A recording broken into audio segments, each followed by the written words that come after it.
Hey Dreamers, Joe here, and I am so proud to say that my wife Melissa and I have launched our first business together, monthlycardclub.com. When you become a member, you'll get high-quality, handcrafted birthday cards delivered to your door every month. So you make all the cards by hand, with your real hands. With my real hands, yes. No machines. Just these babies. Well, you know, they can't obviously see your hands at the moment. But they're pretty. They're all decked out in Mickey heads. Oh yeah, leaving for Disney tomorrow. Without Joe Pardo. He is very sad to not be going to Disney World. I know. monthlycardclub.com. I hope you're having fun, Melissa. This is the Dreamers Podcast, where dreamers share their stories to inspire you. Now, join host Joe Pardo as he interviews a dreamer who's living their dreams.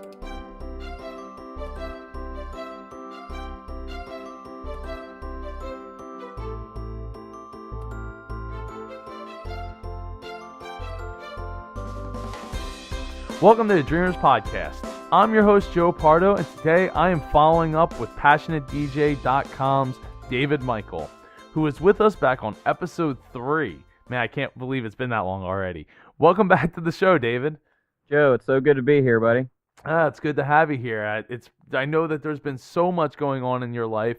From the moment we hit record back in May till now has just been a complete life-changing experience for you, and you really put up or shut up. So why don't you let everybody know what's been going on? Yeah, it's been an absolute roller coaster, man. There's You know, when we were talking in the previous interview, just to give a quick recap, I talked a lot about trying to get out of my day job, work for myself, and being unhappy where I was, and taking steps toward that, and that sort of thing. I mean, no more than a week after recording that interview, I don't think it even went live yet. I was informed that I was being let go from my position at the company I'd worked for 13 years. So it was it was one of those moments where it was like we had this conversation about going it alone and doing all these life-changing events, and then suddenly that decision was made for me real quick. So I decided now's the time to try pursuing some of these ideas that I've done a lot more talking about than taking action on, over the past few years. My last day of work was early June, sometime, I don't know, maybe mid-June. And I had already been working at home at that point. I was telecommuting. So that part of it wasn't a huge transition. So the difficult part has been learning how to manage my own time, manage my own money, and that sort of thing. I mean, it's very scary proposition to be like, okay, your job's gone, and now you're going to learn not only how to do a new job, but how to run a business, and how to pay yourself, and how to pay taxes, and how and all this sort of. So it's this huge undertaking, right? But my now fiance and I, Stacy. Congratulations. Thank you very much. We decided that we were going to go ahead and do this, so we buckled down and started an online retail business. We're essentially resellers selling through Amazon at this point in time, and we started out really small. Actually, we were already started, playing around with this when we recorded last time, but it was just like, okay, let's invest like $100 here, $100 there, see if this is like a viable business model for us, and that sort of thing. And before we could really even think about it, we had turned $100 into $200, and then we turned $200 into $400, and then we turned that into $600, and little baby steps, and the next thing you know, we had entirely replaced my income from the day job within a matter of 2 or 3 months. And luckily, when I had kind of seen the writing on the wall for my job, I had started stashing away a little bit of money, just a rainy day fund in case something did happen. And as it turns out, I only had to use just a little bit of it. We've really proud to say we're crushing it. It's going really well. We started small. We dipped our toes in. It worked. We grew a little bit bigger, and now it's December, and these numbers are artificially inflated because it's quarter 4. The holidays are huge for online shopping, but within the first week of this month, we hit a 5-figure sales number, and we are on track to easily make a 5-figure profit this month, which is a first for us. Oh, wow. Yeah, so it's going really well. That's definitely more than I ever made at one time with the day job. That's not to say it's been easy. It's been very difficult. It's been a lot of work, and it's harder than you think at first glance to run this kind of business, because what people see are us buying low and selling high, and that's a concept that people understand. But there's so much more to it.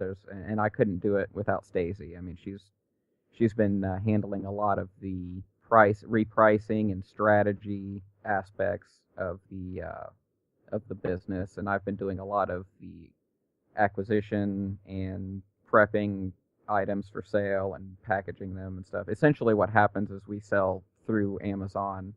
We get a load of products, whatever we have good prices on for whatever reason. They were clearanced, or a store was closing out, or we bought bulk, or it's just cheaper at whatever store is accessible to us than it is on Amazon. We get the products, prepare them in certain ways. Some things have to be bagged, some things have to be bubble wrapped or whatever. Labels have to be removed if they were clearance items and that sort of thing.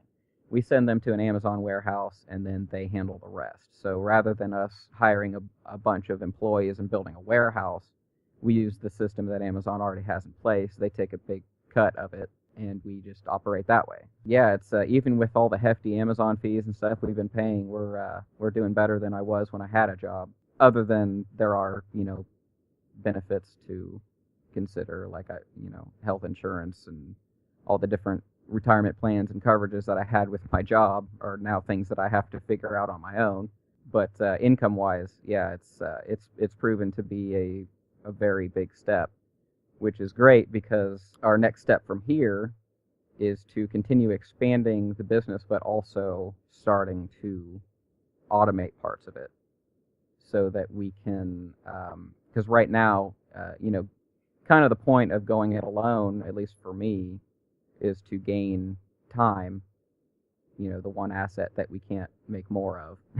Yeah, definitely. So far, we're not gaining time. Definitely. We are in control of our time, which is nice. I mean, we can work when it makes sense for us. If our daughter has a doctor's appointment, it's never a problem. It's really nice to have that control over our schedule, but we are working a lot.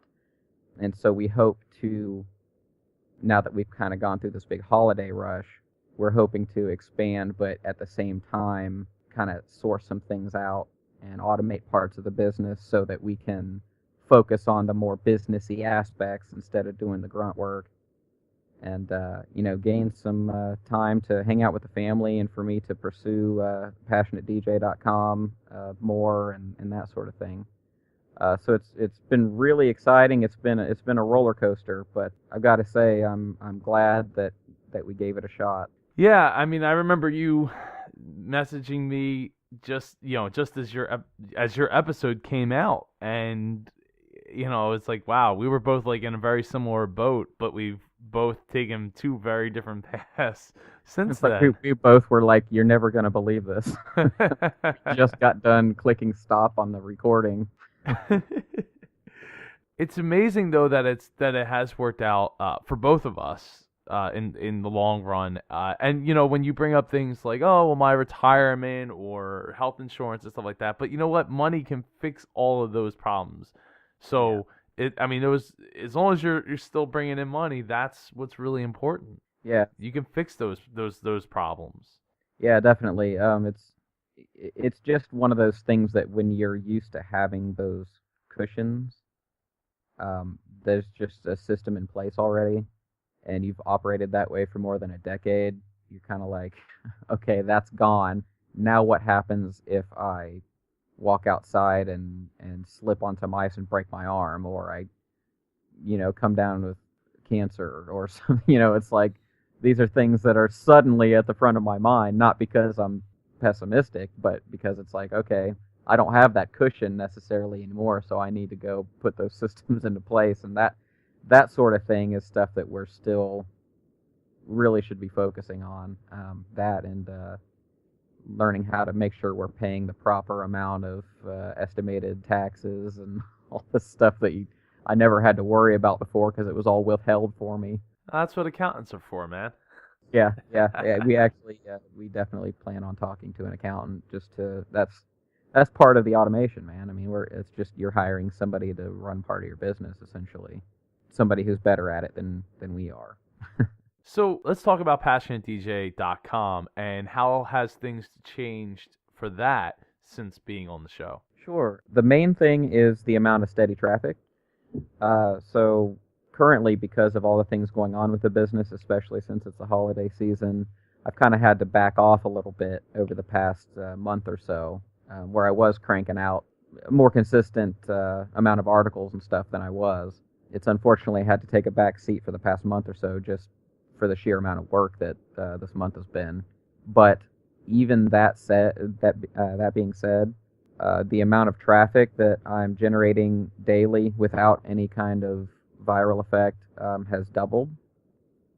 So I'm sitting around 600 or 700 hits per day without posting anything. You know what I mean?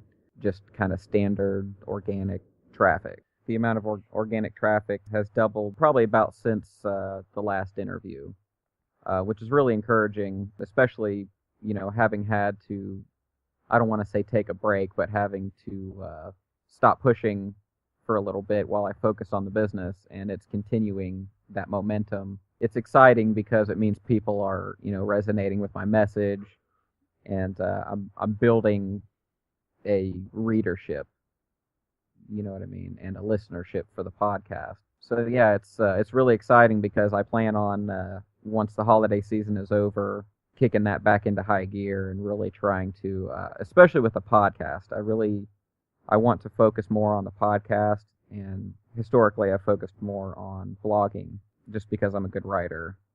But the podcast, it's one of those things where it's my advantage.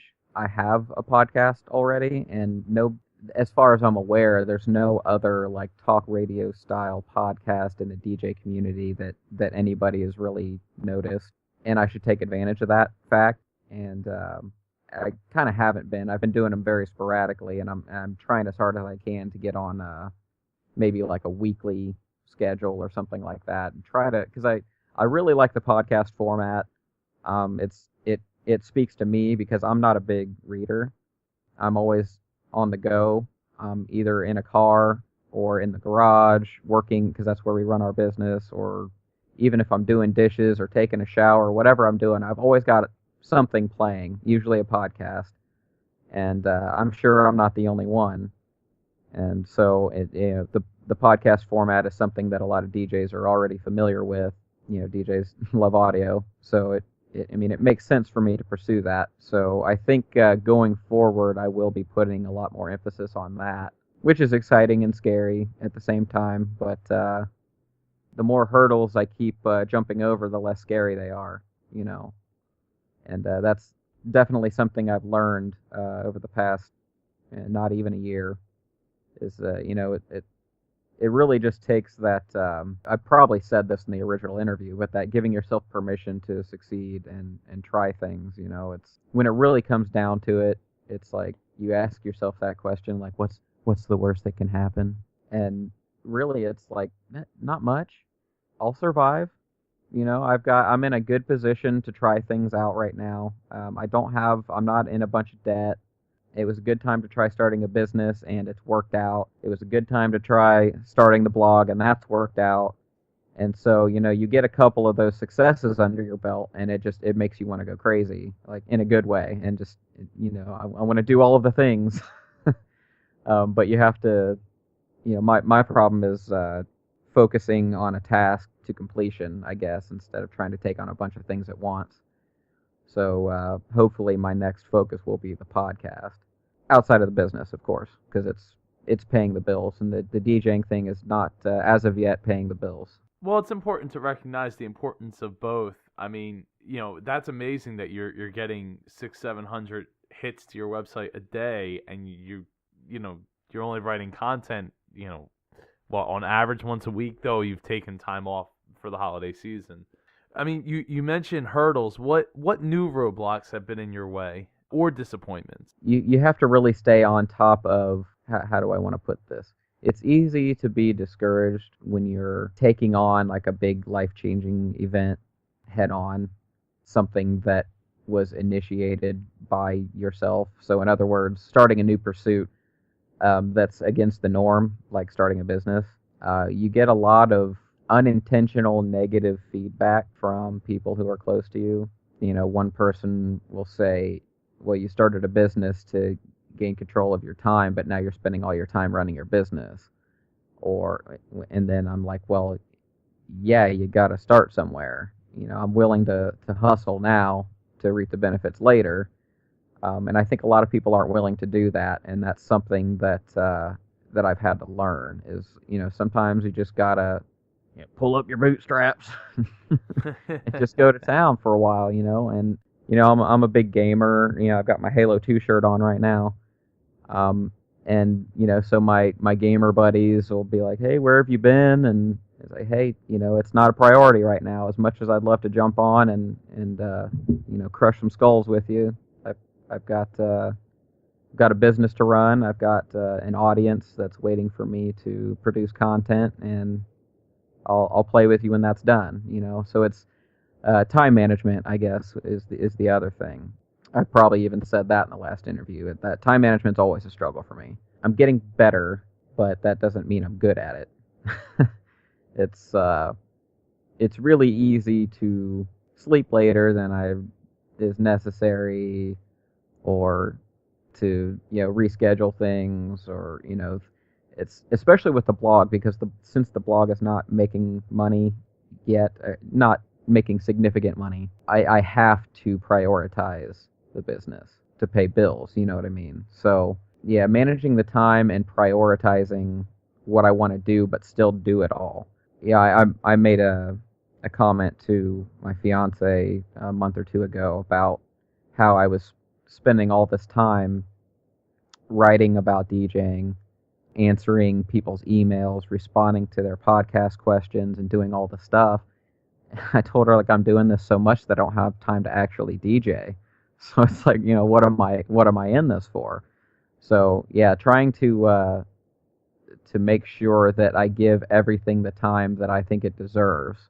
I'm getting there, but it's probably going to be a constant struggle, and I think that's just part of the gig of going it alone, and that's okay.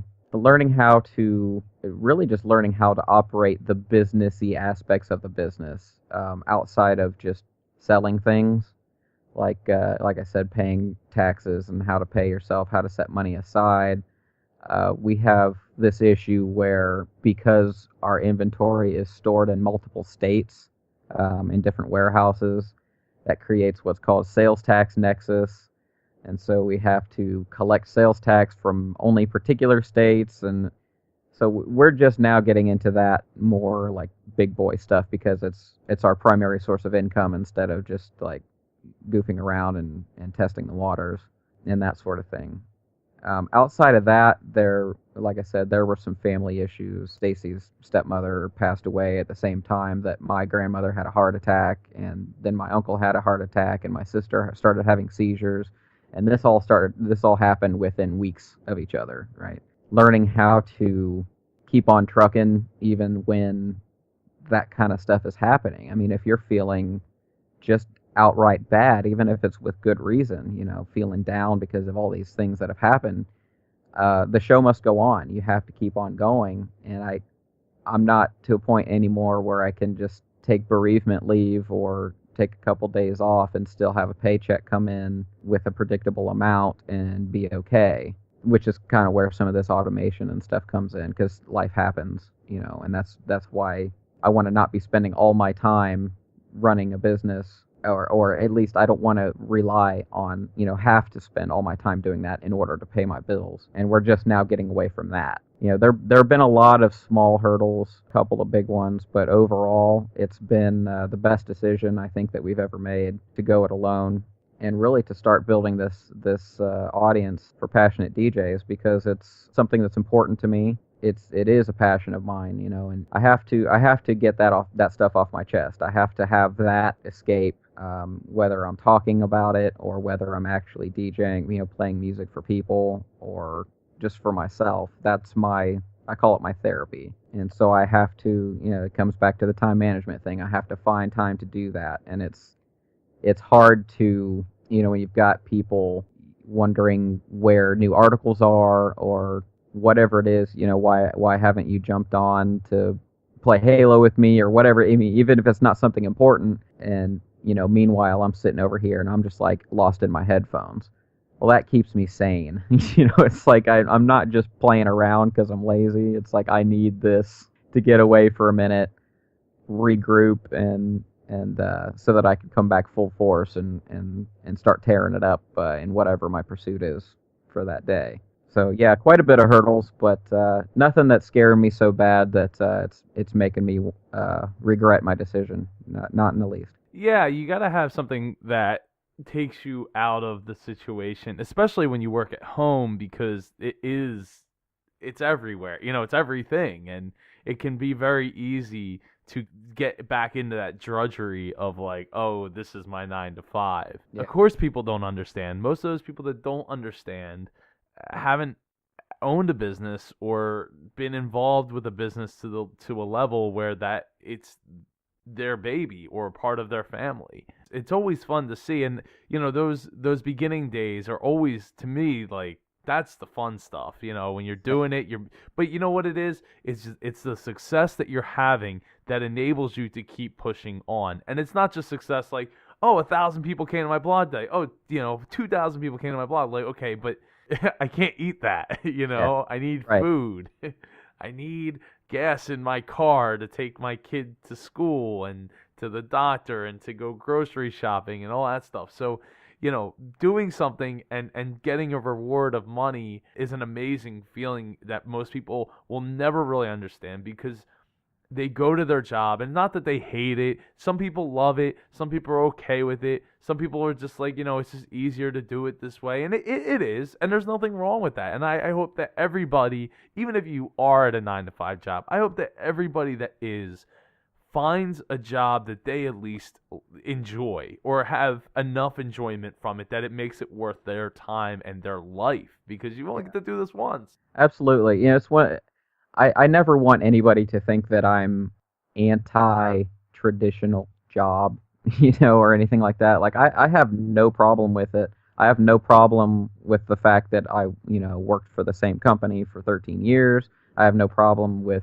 the idea of getting up, going to work from 8 to 5 and having a lunch at noon and coming home and you're paid for your time. That's fine. That's a model that's existed for a long time, and that's because it works. That's just not. I decided that wasn't for me anymore. It's not a moral stance that I've taken or anything like that. It's just that, hey, you know what? This is something I think I'm motivated to do. I'm willing to take on the challenges that come along with not having all this stuff regimented and spelled out for me. It's more exciting to me, and I've always been the kind of person that likes the climb, building something that shows results. I get a huge satisfaction from building anything, whether it's some kind of, obviously my background was in IT, so building some kind of system that functions and automates something that was much more difficult to do beforehand. It's that sense of accomplishment. I think I crave that.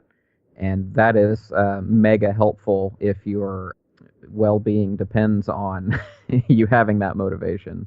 being able to pay bills. I've got to channel that energy into that. And the other thing is too, going back to the blog, I do plan on turning that into a money-making venture, so long as I can do it without compromising my reasons for starting it in the first place. Because the blog accomplishes, it fills a different kind of need for me. It's not my first foray into trying to build a community.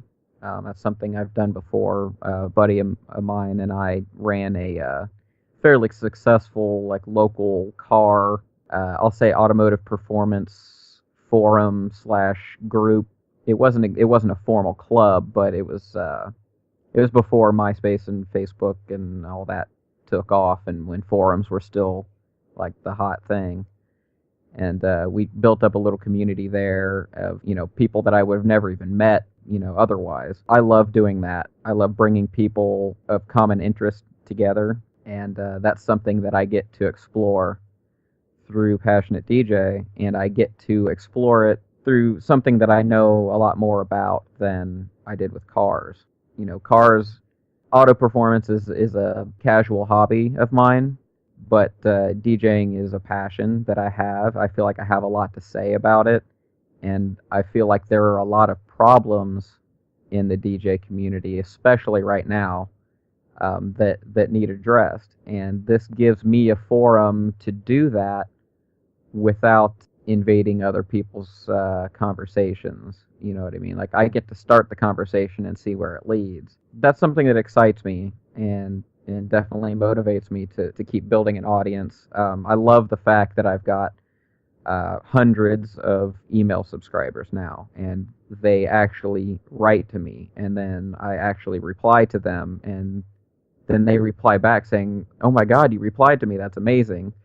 Like, they're just so excited, and I could just give them this little bit of time to brighten their day with a David, 3-minute email reply. David. That's how we met. Yes, sir. Absolutely. Yeah, I mean that I love that. I love that we've had perhaps your listeners don't know, but we've become pretty good friends over the past not quite a year. Almost, actually, it's getting very close to a year.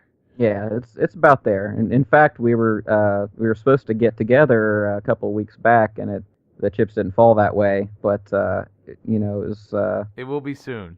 It will be I soon. We were supposed to do this interview in person, but yes, maybe next time.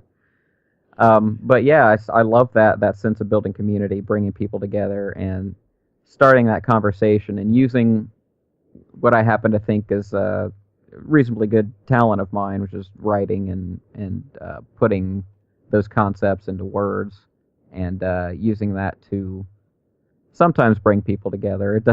It doesn't always, but in general, I've made a lot of friends doing this, a lot of contacts. It's been good for networking. It's been good for my actual DJing.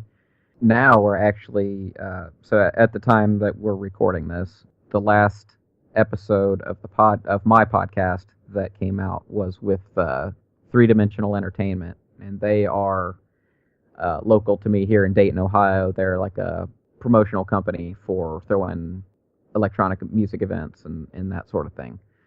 And they're for the size that Dayton is, they're huge. I mean, they're doing really big things for our city. And so I've kind of set up with them a little system where they're bringing these big name artists into town that our town would normally not have access to. They pass those artists on to me, and I'm going to interview them on the podcast.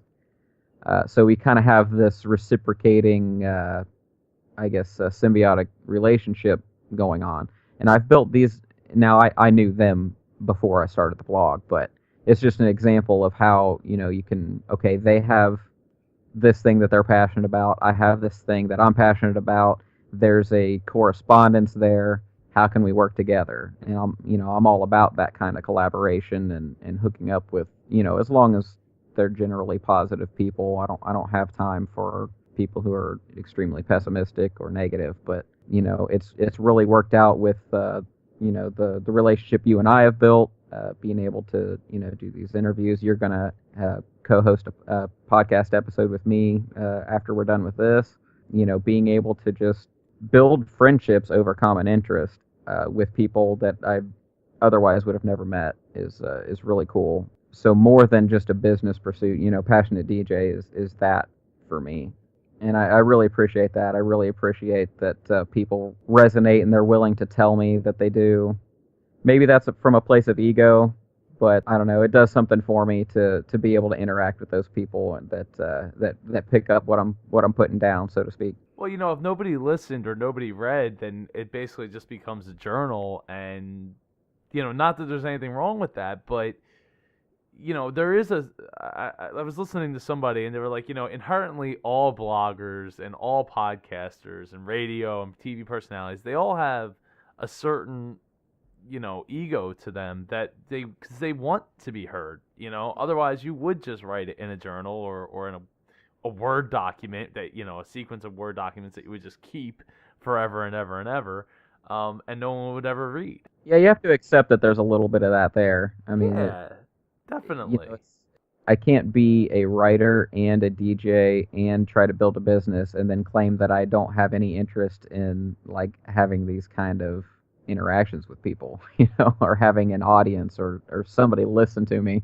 It's not really like a selfish, like, look at me kind of attention, but it's, what do you think about this? Let's do something about this. It's camaraderie almost. Definitely. I mean, you're putting yourself out there, so I mean, you're vulnerable at that point too, and that's one of the things that you have to accept. It's a give and take. It's not all like, oh, my poop doesn't stink and everybody just listens to me, and it does go both ways. Now, with that said, you just put out for Halloween a new mix, sequel to your Zombie Hotel, and it's called Zombie Hospital. Zombie Hotel was the first mix was put together last Halloween before last, I guess, and that was just a way for me to explore putting together a recorded DJ mix outside of my normal techno, house music,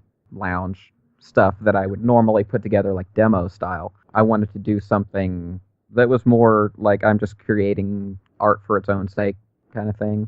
So I made a Halloween zombie themed mix that was Zombie Hotel, and it's a music soundtrack that is put together. This is all edited and put together in studio software. It's not live, and it tells or implies a story to the listener. There's I put in edits and sound effects and different clues to kind of tell a story in the listener's head. They can kind of build that story on their own. It's not very obvious, it's not narrated, for example. And I thought that was really cool. It was a lot of work, but it was something that, when it was done, it was like, wow, I created something. I wasn't just recording whatever I happened to be doing at that moment. Like, I created a product, I was able to give it away, and then some people enjoyed it, and that was cool. So, fast forward to this past Halloween, actually a month or two before that, I said, okay, I want to do this again. But it took so much time. It was so much work. How am I going to record this mix and put this all together and still generate content for my audience? And then I went, wait a second. I just answered my own question. What I decided to do was to actually do it was like 6 or 7 week long, like a tutorial video series. So as I'm creating the mix, I'm showing my audience how I'm creating it. So this serves to teach something to my audience that they might not have otherwise known, how to source all these sounds, how to look for music, how to edit it all together, some tricks for, cutting things out and how to tell the story. And I put all this stuff together in this multi-week video series. And then at the same time, it helped me just create something I wanted to create anyway. And it also shows some level of my skill, which helps to build authority and helps, show that I'm not just blowing smoke. At least I do know how to do something that I'm talking about, which is good for my DJ quote-unquote career. So I try to bring these worlds together wherever I can. I guess this is a time management thing, but it was a really cool project. It didn't get as big of a response as I was hoping for the amount of work it was to edit all that video and stuff. But it was definitely a fun experiment, and I think I'm going to do some more of that kind of thing in the future. I really wanted to build my YouTube channel up, and that was a good way to do it. That gave me 6 or 7 videos to put on there, in addition to the 1 or 2 that were already there. And that's that's evergreen content. I mean, that's stuff that if it ever does get discovered by the right people, it could take off, or maybe it'll sit there with 100 views for its whole life. But either way, I got a product out of it. I gave my viewers something to look at while I was building it. It's pretty cool stuff. When I was watching these videos, I was thinking to myself, not only is he going and doing all the stuff for the mix, but he's actually taking the time to do all these videos and then to edit them. And man, that's an awful lot of work. It was a lot of overhead, man. It was hard to not only, so I'm creating a video 1 per week.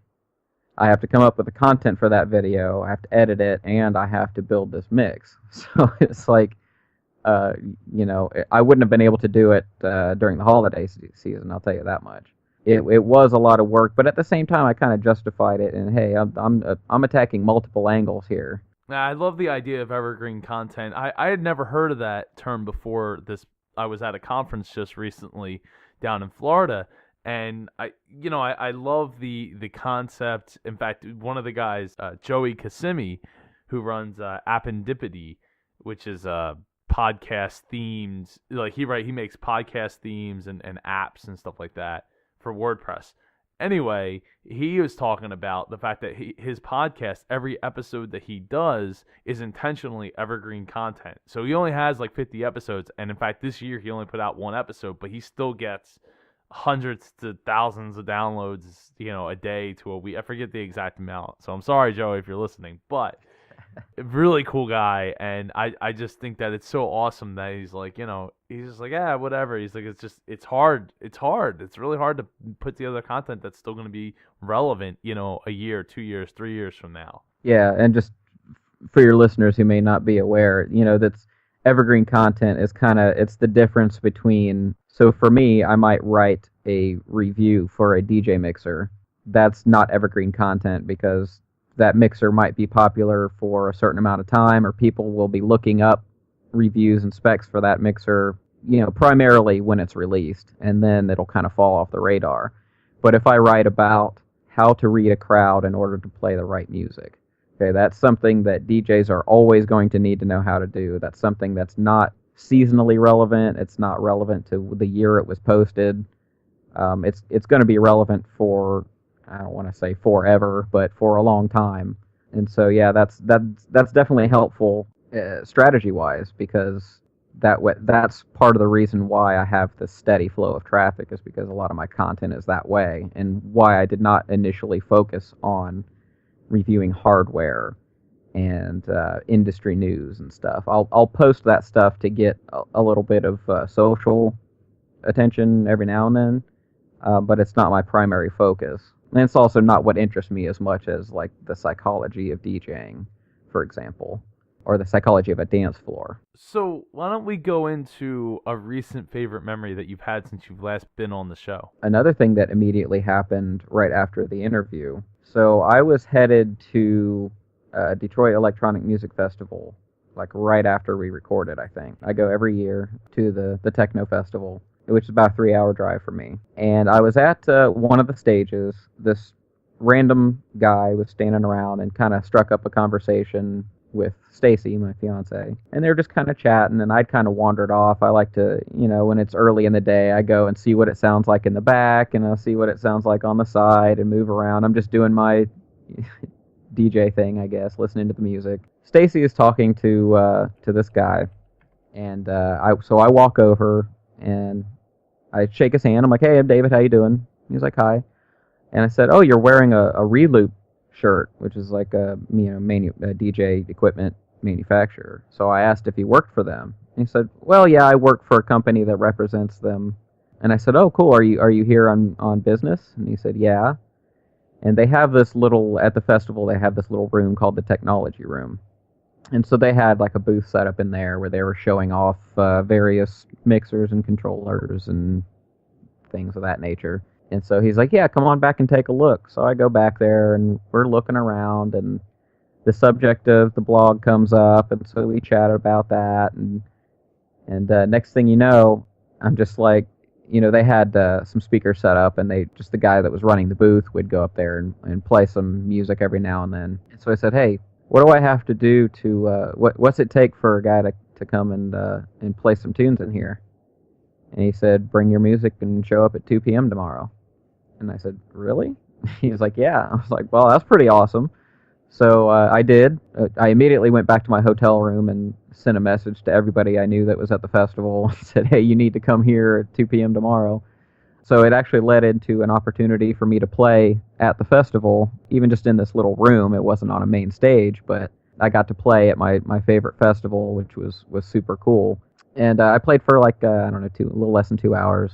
And then afterwards, I got the contact information of some of the people that were running the booth there, and that has turned into a relationship that we've had over time, where they're actually sending me products to review, which is really nice. So now I'm helping them get some exposure, and they're helping me generate content, and I get to play with new toys. So it's really been pretty cool.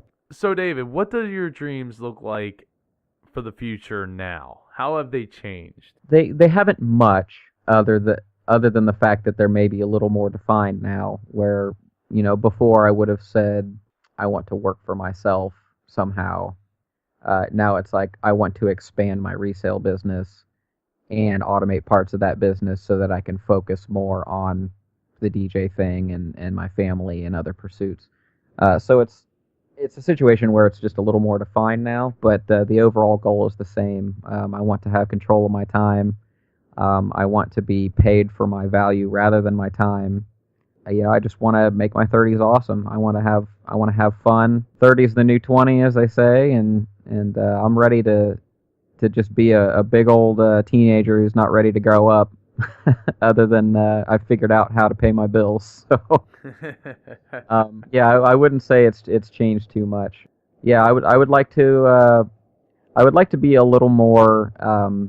I would like to DJ outside of my already known audience a little more. So get out of the local scene a little bit, try to use some of the contacts I've made to play out of state and stuff like that. Get the experience of playing in more places, and then therefore be able to write about them or talk about them on the podcast. Yeah, all that kind of stuff. I want to do, I guess, more of the same and just get better at it and more efficient at it. So, is there any last thoughts you'd like to share before we plug all your websites and how people can connect with you? It's really easy to write off anything that I could say as a response to that question because it's so cliche, but they're so cliche because it's so true. I mean, you have to give yourself credit where credit's due, know what you're good at, and don't be afraid to pursue it. And you need to be able to give yourself permission to succeed.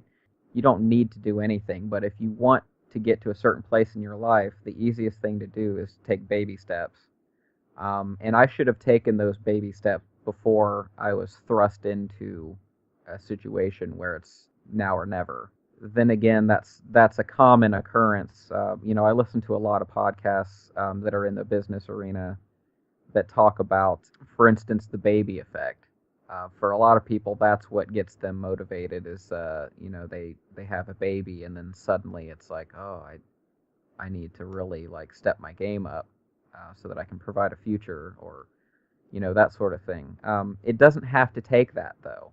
It's generating the gumption, it's sheer will. You have to just build it up inside you and say, yes, I can do this, but even if I can't, I'm going to give it a try anyway. There's always risk involved when it comes to something great, some great change that you're trying to make in your life. But it's so worth it. I mean, I would rather have spent the past year failing miserably and not knowing where my next paycheck was coming from, in order to have that life experience and be able to turn that into something positive for the rest of my life, rather than to take the well-traveled path and sit around and keep doing the same thing I'm doing and be perfectly functional and participate in society and pay my bills, but just not do anything exciting with my life, and it's like you said earlier. I mean, we only get one shot, as far as anyone's aware, and it's one of those. I want to make the best of the one shot that I've got. I would rather ride the roller coaster than just coast my way through. That's serving me well over the past year or so, and I hope to do more of that, to really step it up. I don't know if I want to say take bigger risks, but take more risks. Be willing to fail on some things and realize that it's okay to do so, and not be so affected by the negative thoughts that might come at me from people who are close to me, who might think, why are you doing that? That's crazy. You had a good thing going.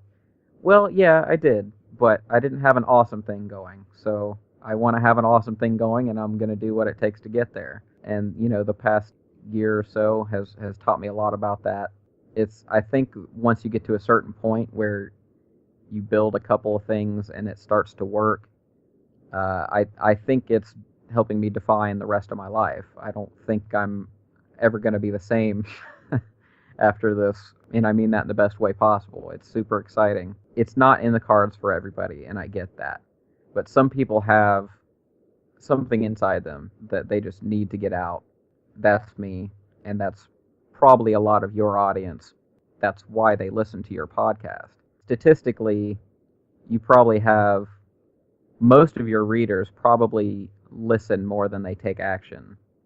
You know what I mean? And I don't mean that to insult anybody, but that's just the way it is. Most people are going to listen, they're going to get encouraged, they're going to get excited, and then they're going to keep doing whatever their normal routine is. Fine, but why waste your time? I mean, get out there and take this motivation that you're getting from this podcast or from my podcast if you're a DJ, or whatever the situation is, and do something with it.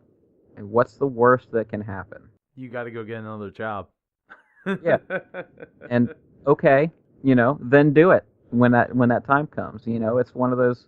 At least you tried, and the famous Gretzky quote, "You miss 100% of shots that you don't take," is the worst cliche phrase that you can ever say, but it's so true. I mean, I would be in a completely different place right now if I had just gotten another job and kept on going. That's not to say I'd never be happy. I wouldn't be as happy and as excited for life as I am right now, I can guarantee it. So it's totally worth it.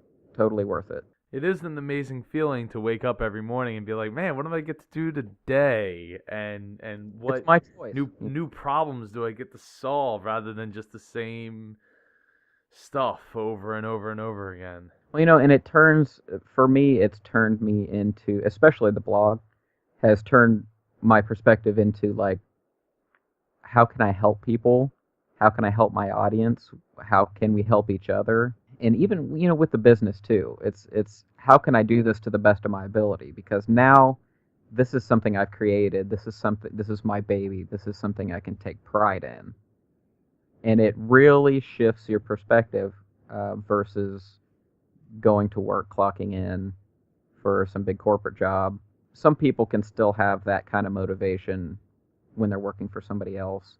I can't, at least not in the same way. It's different.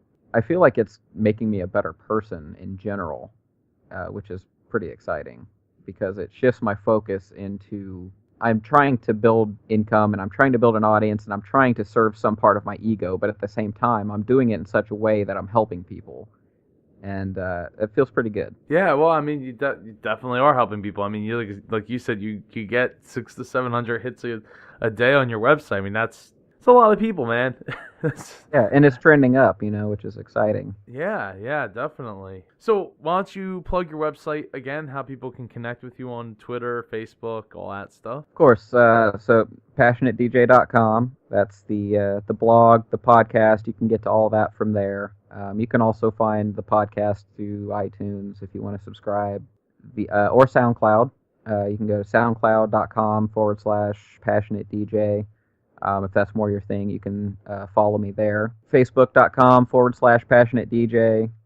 The only one that's different is Twitter. It's at DJ with Passion. Those are the basic ones. Or if you just want to send me an email, David at passionatedj.com, whether it's a question as it relates to this podcast or if you have any DJs in your audience.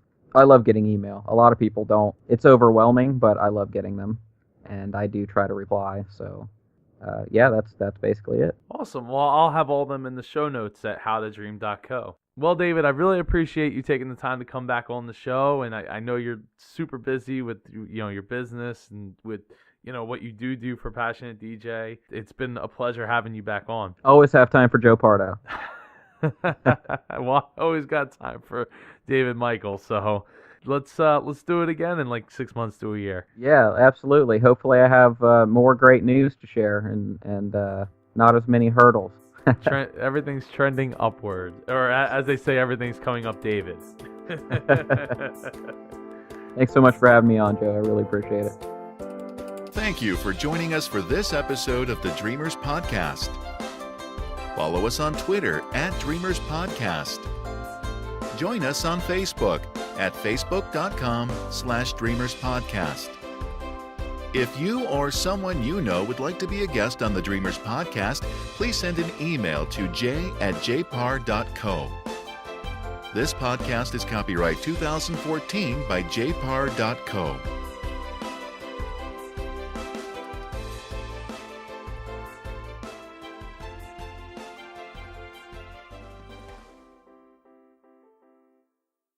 Hey Dreamers, Joe here. I really appreciate you listening to Dreamers Podcast. If you'd like to find out how to support the show, please visit howtodream.co/support for all the ways you can help out. Thanks for the support, and please keep on dreaming.